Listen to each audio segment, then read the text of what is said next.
और ये तो बहुत कम मौका होता है जब किसी साहित्यकार को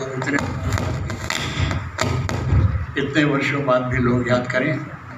ये तो प्रतीक ने अपने पिता को याद किया, अन्यथा मुश्किल से ही साहित्यकारों के बेटे अपने पिता को याद करते हैं। एक माला वाला चढ़ा देते हैं अपने घर में जो बड़ी सी बनी होती है, अन्यथा तो है नहीं। और आजकल ज़माना यह है कि कोई साहित्यिक समिति संस्था वो भी इन चीज़ों का नोटिस नहीं लेती। और घर में अगर आपकी रुचि है, अपने बाप दादाओं में अगर वो साहित्यकार हुए हैं तो आप उनको बनाए रख सकते हैं, अन्यथा तो सब आया जाया हो जाता है। और विकास जी आपने बहुत अच्छा काम किया है, लेकिन मैं सोचता हूँ कि ये इतना शानदार कार्यक्रम आपके शानदार आयोजन का 50% है। अभी रामविलास शर्मा रह गए इसमें। रामविलास, हाँ, उसको रामविलास शर्मा बहुत बड़ा नाम है, बहुत बड़ा नाम है। ये आधा प्रोग्राम हुआ है तो इसको 2 भागों में होना चाहिए।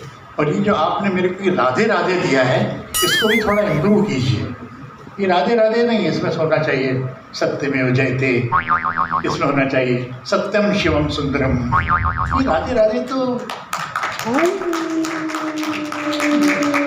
अपने साहित्य में जिसमें सारी विचारधाराएं होती हैं और खुले दिमाग के लोग होते हैं, इसको अकादमी की विचारधारा से मत जोड़िएगा। हालांकि राधे राधे अच्छा, लेकिन ये सृजन संस्थान की ओर से सम्मान है। अच्छा, कौन है सृजन? सोनवलकर परिवार की। सोनवलकर परिवार की। सोनवल कहाँ? दीपक कहाँ? तुम प्रतीक, तुमसे कह रहा हूँ सत्यमेव जयते लिखो। राधे राधे सुनता है, ठीक है। मुझे बहुत खुशी हुई अशोक को याद देखकर। अशोक तो कमिश्नर हो गए, कलेक्टर हो गए, हमारे छात्र थे, डिबेटर थे बहुत अच्छे। और उनको भी याद है कि मैं किस तरह से डिबेटरों के साथ साथ व्यवहार करता था उस ज़माने का। कैसे आपने प्रमोद को बुला लिया, हमारे अभिन्न मित्रों में हैं, बहुत अच्छा। और ये जो आपने आज कार्यक्रम दिखाया है, इसमें मैं पूरे समय उज्जैन में था 5 साल 6 साल पहले। बरसात हो गई थी और उसमें भोजन भी रखा था बाद में, जो आज नहीं रखा शायद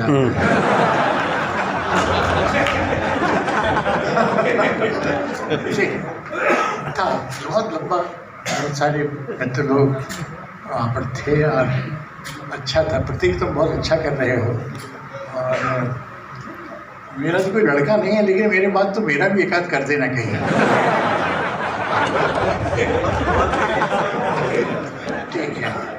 देखो भाई, ये जो दिनकर पर एक छाप लगी हुई है कि वो रंग कवि थे, ये छाप बहुत गलत रही है। वो बहुत बढ़िया कवि थे, मेरा तो बहुत आना जाना था। और अब 10 मिनट कहा है तो 2 मिनट तो हो ही गए भैया। जैसा कार्यक्रम में भी हुआ ना, वो 2.5 घंटे का कार्यक्रम या आधे घंटे में हो गया, वैसे हम भी कर देते हैं। बिरला मातुश्री में कवि सम्मेलन हो रहा है, चकल रस, शरद जोशी भी हैं और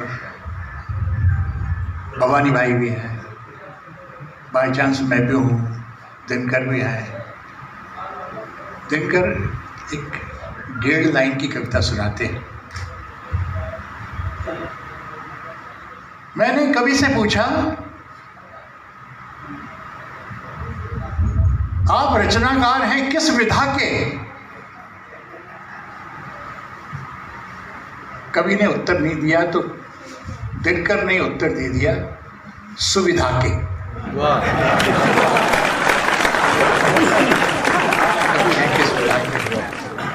सुविधा के। ये इस तरह का लिखने वाला, इसको क्या व्यंग्य कवि कहेंगे? ये सहज है। अज्ञे ने बहुत सारी कविताएं लिखी। सांप कितनी प्रसिद्ध कविता है, व्यंग। सांप तुम सभ्य तो हुए नहीं, तुमको डसना कैसे आया वगैरह, ठीक क्या आगे को आप व्यंग कवि कहेंगे? नो, दिनकर को व्यंग्य कवि कहकर छोटा मत बनाइए। बहुत बड़े कवि थे, जीवन के अनेक रंग हैं, जीवन के अनेक विचार हैं, जीवन की अनेक टिप्पणियां हैं, जीवन का अलग तरह तरह का सोच है, उस व्यंग्य भी है जहाँ विसंगति आएगी। जरूरी नहीं है केवल केवल केवल केवल केवल विसंगतियों पर ही लिखें, ऐसा तो नहीं है। जीवन व्यंग है तो हम व्यंग पर भी लिखेंगे। और खूब मिलते जुलते थे हम लोग।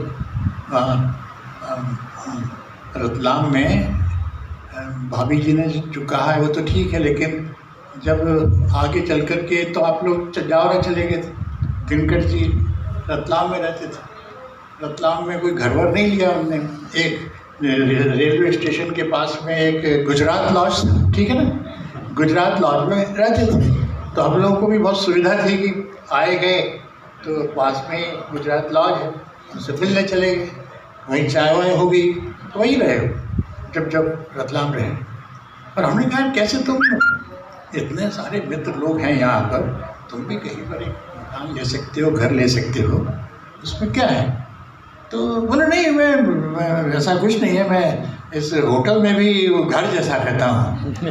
और मैंने कहा घर में? बोले घर में भी मैं होटल जैसा रहता हूँ। वो अलग करेगा, ये सरलता है कि भाई ठीक है, मैं कहाँ हूँ, मैं कार में जा रहा हूँ या मैं रिक्शे में जा रहा हूँ या मैं पैदल जा रहा हूँ, मैं व्यक्ति तो वही हूँ, मेरा सोच भी वही है, मेरे कपड़े भी वही हैं, मेरा गंतव्य भी वही है।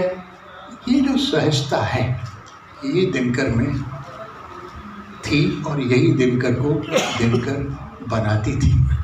मेरे घर तो इसलिए भी काफ़ी आना जाना होता था कि मेरे घर के आगे ही उनके एक प्रकाशक रहते थे, डॉक्टर नेमीचंद जैन, और उनकी किताबें छापी तो मेरे यहाँ भी आते थे।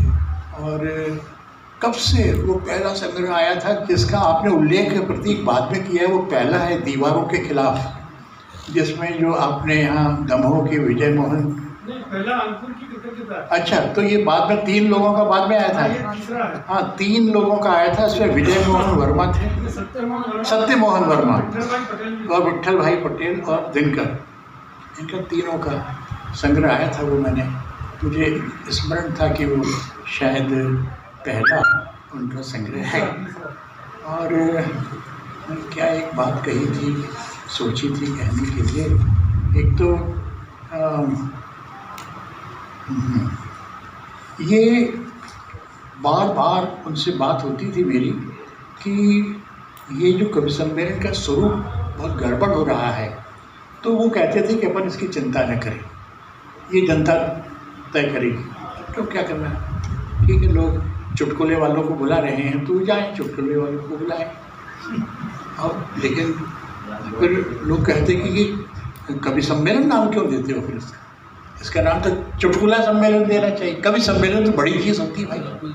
लेकिन मेरा कहना था उनसे कि वो तो नाम तो वही रहेगा, क्योंकि उसी नाम से चला है। जैसे घटिया उपन्यास होते हैं तो भी अपन कहते तो उसको उपन्यास ही है, घटिया मनुष्य होता है कहते तो उसको मनुष्य ही है, तो वो घटिया कवि सम्मेलन है तो कहेंगे तो कवि सम्मेलन। तो ठीक है, हो रहा है, कितनी सारी बातें उनसे हुआ करती थी। और गीत संगीत उनके मन में बसा था, और बच्चन जी का कोई न कोई संस्मरण वो हमेशा सुनाते थे। और बच्चन जी का तो बड़े बड़े पत्र आए उनके पास, ऐसा नहीं है कि मामूली संपर्क रहा हो, और बड़े बड़े पत्र आए हैं। और उन्होंने मराठी संतों की अभंगों का भी अनुवाद किया है, मराठी कविताओं का अनुवाद किया है। उनको जितनी प्रशस्ति मिलना चाहिए थी, जितना रेखांकित किया जाना चाहिए था, उतना चाहे न किया गया हो, उन्होंने उसकी चिंता भी नहीं की। और कोई साहित्यकार, अधिकांश साहित्यकार ऐसा करते भी नहीं हैं। अब आजकल कुछ लोग करवाने लगे हैं, वो अलग बात है, लेकिन वो करवाना कोई बहुत दूर तक सफल नहीं होता है, क्योंकि होना और करवाना इसमें बहुत फ़र्क है। तो जो होता जाता है वो सहज होता है, और उसका आस्वाद अलग होता है, उसकी गंध अलग होती है, उसकी प्रशस्ति अलग होती है, उसका इतिहास अलग होता है, और जो करवाया जाता है वो बस क्षणिक होता है और जल्दी से मिट जाता है। लेकिन उन्होंने जो लिखा आज भी आप पढ़ें, एक भी शब्द उसमें आपको कठिन नहीं मिलेगा, एक भी बात ऐसी नहीं मिलेगी कि आपको उसके लिए पूछना पड़े, जिसको हिंदी में अभिधा कहते हैं।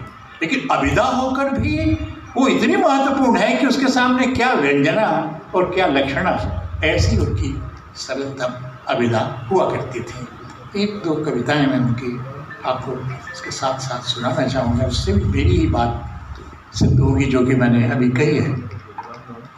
अब चांदी के पहिए, फाइलों के पैर नहीं होते, वे चांदी के पहियों पर चलती हैं। अफसर से अफसर तक, दफ्तर से दफ्तर तक दौड़ाना चाहते हो अपनी फाइल, तो लगवा दो चांदी के पहिए। अक्लमंद को इशारा काफ़ी है, और विस्तार से क्या कहिए, बात करो, एक बात को पूरी तरह कह दिया। चुनौती, अब चुप रहना संभव नहीं। आदमी कब तक चुप रहेगा? एक संवेदनशील आदमी कब तक चुप रहेगा? चुप रहने की कोशिश करेगा तो भी विस्फोट हो जाएगा उसके शब्दों में, आंगिक भाषा में।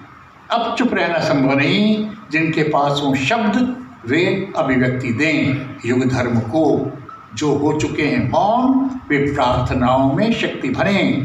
अब फक्त तमाशबीन बने रहना दार्शनिक की गंभीरता या रचनाकार की विशिष्टता का लबादा ओढ़कर देखना तमाशा क्रांति की असमय मृत्यु का वक्त से गद्दारी है। वे सब आगे आए और उठा ले मशाले विद्रोह की, जिनमें जरा भी खुददारी है। ये आवाहन एक ऐसा व्यक्ति ही कर सकता है सरलतम भाषा में, जो दिनकर हो। खूब जानता हूँ कि मेरी चोटी से कुछ नहीं बिगड़ेगा, मेरी चोटों से कुछ नहीं बिगड़ेगा तुम्हारे शोषण के तिरस्म का। मैं जानता हूँ तुम बहुत ताकतवर हो, मैं बहुत मामूली हूँ, लेकिन मैं उसको तोड़ने की कोशिश से अपने आप को वंचित नहीं रखूँगा। खूब जानता हूँ कि मेरी चोटों से कुछ नहीं बिगड़ेगा तुम्हारे शोषण के तिलिस्म का, मगर विरासत में मुझे जो मिली है कुदाली, कबीर से निराला से, उसके प्रति भी तो कुछ दायित्व तो है मेरा।